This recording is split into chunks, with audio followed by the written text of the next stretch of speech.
पराली जलाने पर 30,000 रुपए तक का जुर्माना वसूला जाएगा। दिल्ली में हर साल यही कहानी है। सर्दियां आने से पहले प्रदूषण का स्तर बढ़ने लगता है और दिल्ली की हवा दम घोटू हो जाती है।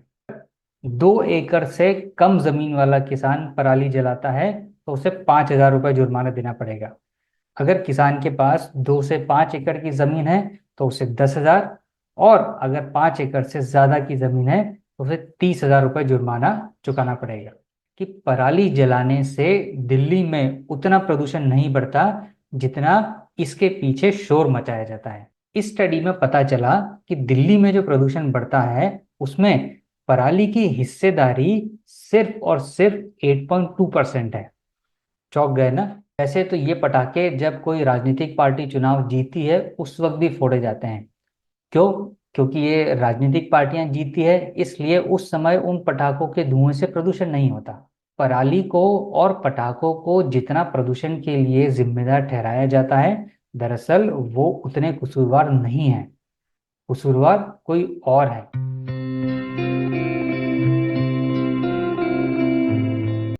नमस्ते, मैं हूं राहुल और आप देख रहे हैं मेरा रुख। दिल्ली के बढ़ते प्रदूषण को कम करने के लिए केंद्र सरकार ने अब पराली जलाने पर जुर्माना डबल कर दिया है। अब पराली जलाने पर 30,000 रुपए तक का जुर्माना वसूला जाएगा। लेकिन दिल्ली की दमघोंटू हवा के लिए पराली नहीं, गाड़ियां जिम्मेदार है। राजधानी दिल्ली की हवा लगातार खराब होती जा रही है, लेकिन दिल्ली में अब भी प्रदूषण का स्तर बेहद खतरनाक स्थिति में बना हुआ है। केंद्रीय प्रदूषण नियंत्रण बोर्ड यानी सीपीसीबी के मुताबिक लास्ट वीक दिल्ली में एक्यूआई का स्तर 352 पर था।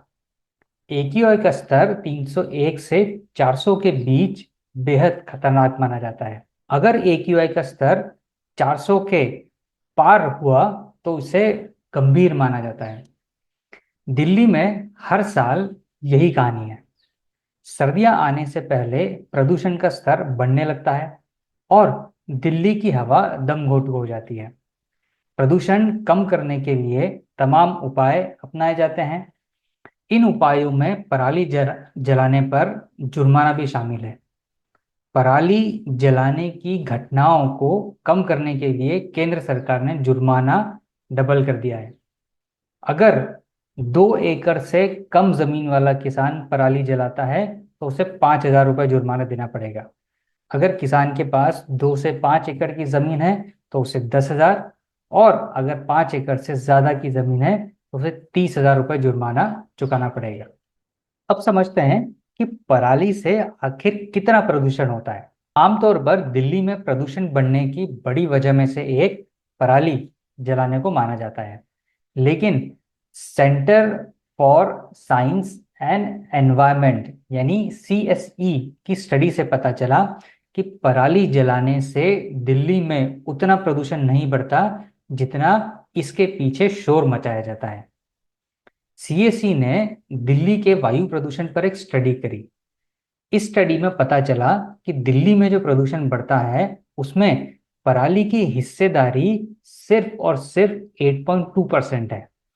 चौंक गए ना? दिल्ली में 30% से ज्यादा प्रदूषण लोकल सोर्सेस की वजह से बढ़ता है, जबकि एनसीआर जिलों की वजह से लगभग 35% प्रदूषण बढ़ता है। इस स्टडी में एक बड़ी बात यह भी सामने आई कि दिल्ली में प्रदूषण बढ़ने का सबसे बड़ा कारण गाड़ियों से निकलने वाला धुआं है।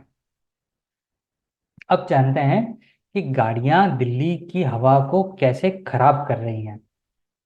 प्रदूषण को रोकने के लिए कई तरह की पाबंदियां तो लगा दी जाती है, लेकिन तब भी इसका असर दिखाई नहीं पड़ता। इसकी वजह गाड़ियां हैं। सीएसई की स्टडी के अनुसार दिल्ली में प्रदूषण के स्तर में सुधार न होने की वजह गाड़ियां हैं।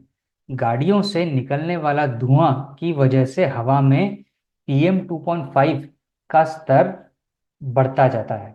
हवा में 2.5 का स्तर बढ़ने से गाड़ियों से निकलने वाले धुएं का योगदान 51.5% होता है।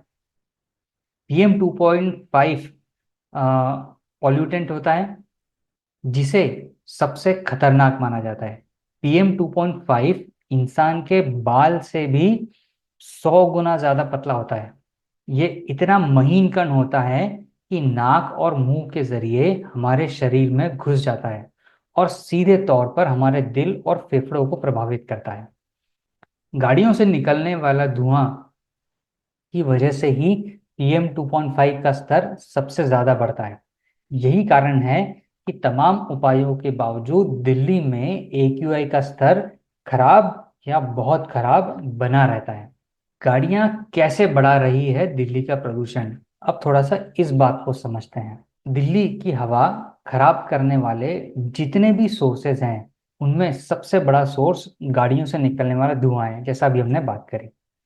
इसके बाद रिहायशी इलाके हैं। हवा में PM2.5 की मात्रा बढ़ाने में रिहायशी इलाकों में होने वाली गतिविधियों की हिस्सेदारी 13% से भी ज्यादा है। इसके बाद 11% की हिस्सेदारी इंडस्ट्रीज की आती है। हवा खराब करने में पब्लिक ट्रांसपोर्ट की बड़ी हिस्सेदारी है।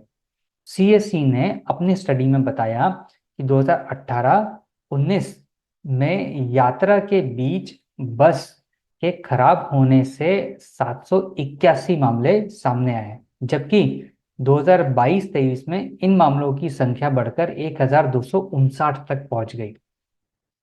इतना ही नहीं, दिल्ली में 1% से भी कम बस स्टॉप ऐसे थे जहां वेटिंग टाइम 10 मिनट से भी कम था।